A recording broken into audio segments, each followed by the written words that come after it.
네, 안녕하십니까. 한국기계연구원 이동규입니다.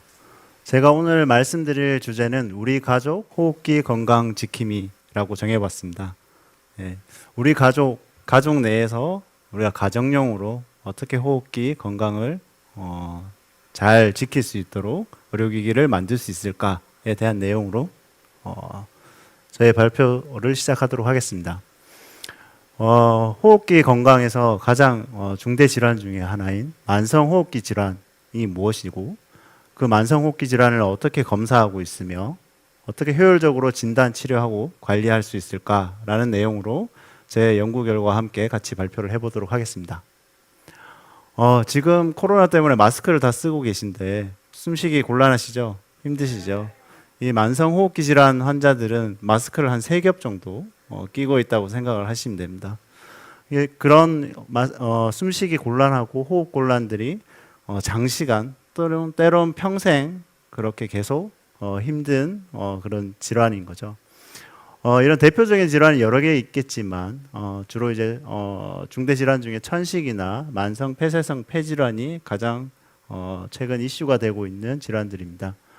천식은 주로 호흡기 내에 알러지성 질환으로 인해서 염증성 질환이 강해지면서 숨쉬기가 곤란해지는 건데 주로 소아에서부터 성인까지 발병을 하고 있고요. 만성 폐쇄성 폐질환은 여러 가지 만성 기관지염이 계속 지속이 되면서 폐세포 자체가 손상이 되어서 영구적으로 폐가 손상이 되면서 숨쉬기가 곤란해지는 겁니다. 주로 성인에서부터 장년층, 노인층에서 주로 발병하는 질환입니다. 이러한 원인들은 주로 이제 뭐 대기오염, 저희가 뭐 미세먼지 때문에 요즘 코로나 때문에 그런 내용이 많이 줄어들었지만 미세먼지의 위험성, 뭐 이런 것들이 많이 얘기가 되어 있었죠. 그리고 가장 중요한 건 또 흡연. 그래서 저희가 건강한 폐를 100으로 봤을 때 나이가 들면 들수록 이런 호흡기 성능이 떨어지게 되는데 보통 흡연을 하지 않으면 한 75% 정도의 성능을 가진다고 합니다. 그런데 흡연을 하는 경우에는 향후에 이제 한 10% 정도의 성능을 발휘하지 못한다고 합니다. 그래서 대부분의 노령층에서 대략 한 50% 이상 이런 만성 폐쇄성 폐질환을 앓고 있다는 보고가 있습니다. 호흡기 질환은 대략 한 500만 명 정도 지금 매년 존재하고요. 또한 이런 천식과 만성 폐쇄성 폐질환이 급격하게 증가하고 있고 특히 만성 질환이라는 것이 의료비 지출을 지속적으로 계속 증가시키는 이제 문제가 있습니다. 세계보건기구에서는 또 만성 질환 자체를 4개 중에 하나가 만성 호흡기 질환이 포함되어 있고 이처럼 이제 중대 질환에 해당합니다.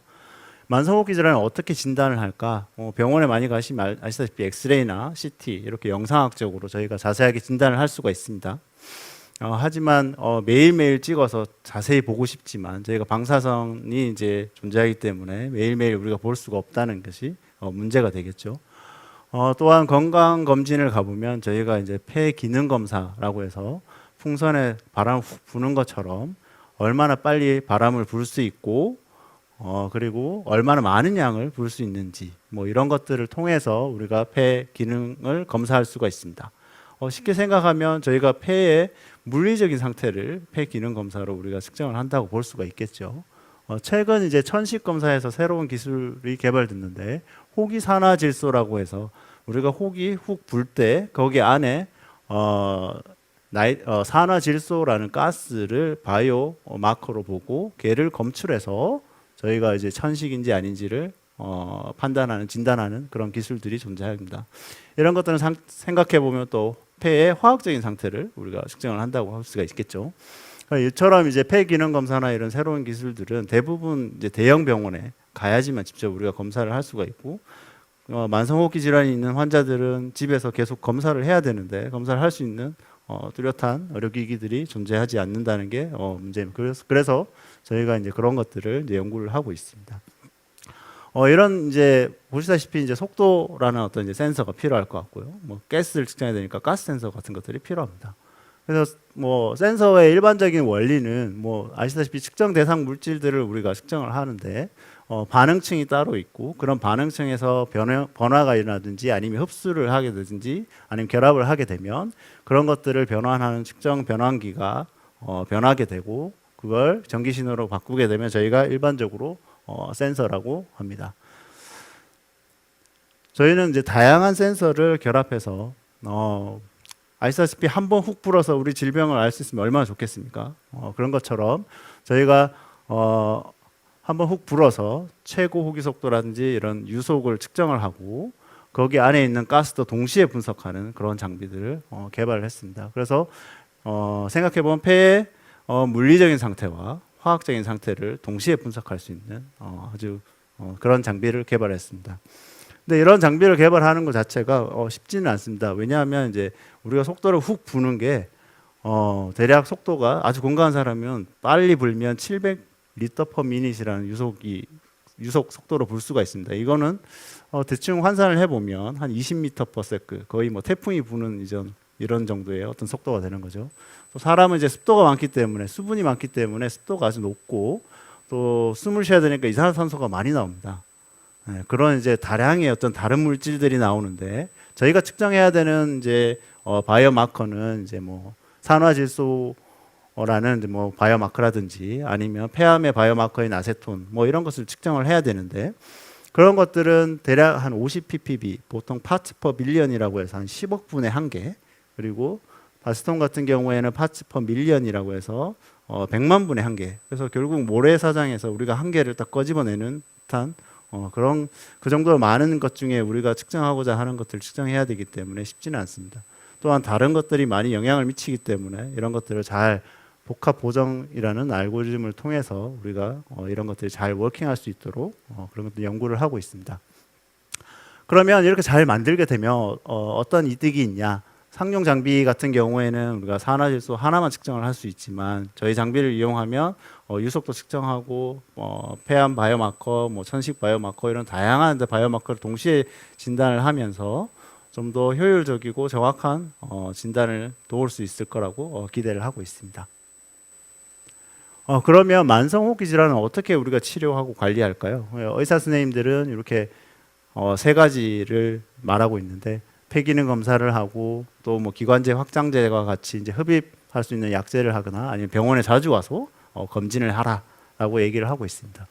가정에서는 저희가 뭐 홍보를 많이 보셔서 광고를 보셔서 알겠지만 뭐 다양한 치료기들이 존재하게 됩니다. 뭐 천식이나 이런 만성 폐쇄 폐질환만 문제가 아니라 가정에서 뭐 비염이라든지 다른 이제 세척이라든지 뭐 이런 용도로 많은 이제 가정용 호흡기 질환을 치료할 수 있는 기기들이 존재하지만 이런 것들 다 가지고 있는 집은 별로 없겠죠. 왜냐하면 뭐 당연히 계단 가격이 좀 비싸고 또한 이제 이런 어떻게 또 치료가 효율적인지 그러니까 판단하기도 어렵고요. 예. 그래서 저희는 이제 요 본체를 하나 두고 위에 있는 머리를 다양하게 바꾸면 광치료가 되고 하나는 이제 코를 뽑는다든지 흡입 치료하든지 아니면 세척을 할 수도 있고 그리고 약물을 주입해서 흡입할 수도 있는 이런 다기능 다목적의 어떤 치료기를 개발하기도 하였습니다. 거기에 저희가 앞서 개발한 이런 호흡기 진단 장치를 이제 같이 붙이게 되면 매일매일 저희가 원할 때 이제 검사한 것을 이제 기록하게 되고 이런 이제 기록한 것들이 치료와 진단이 이제 동시에 되는 이제 그런 장치가 되는 것이죠. 또 그런 장치가 있다면 이제 진단 결과라든지 아니면 얘가 약물을 얼마나 썼는지, 얼마나 언제 썼는지, 빈도가 얼마나 정도 되는지 이런 데이터들이 통합적으로 관리가 된다면 훨씬 더 효율적으로 우리가 우리 호흡기를 관리할 수 있지 않을까라고 생각을 하고 있습니다.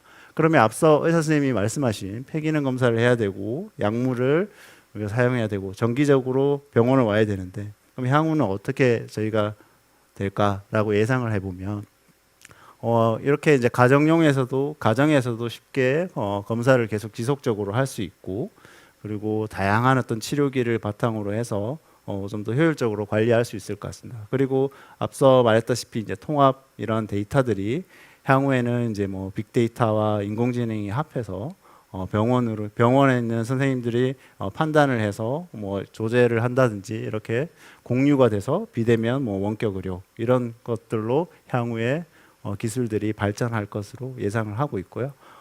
이렇게 저희가 오늘 주제는 우리 가족 그래서 가정에서 잘 할 수 있는 거지만 이런 호흡기 질환 환자들이 전 국민이 잘 효율적으로 치료 관리할 수 있도록 저희가 연구를 하고 있습니다. 네, 그럼 발표는 이것으로 마치도록 하겠습니다. 감사합니다.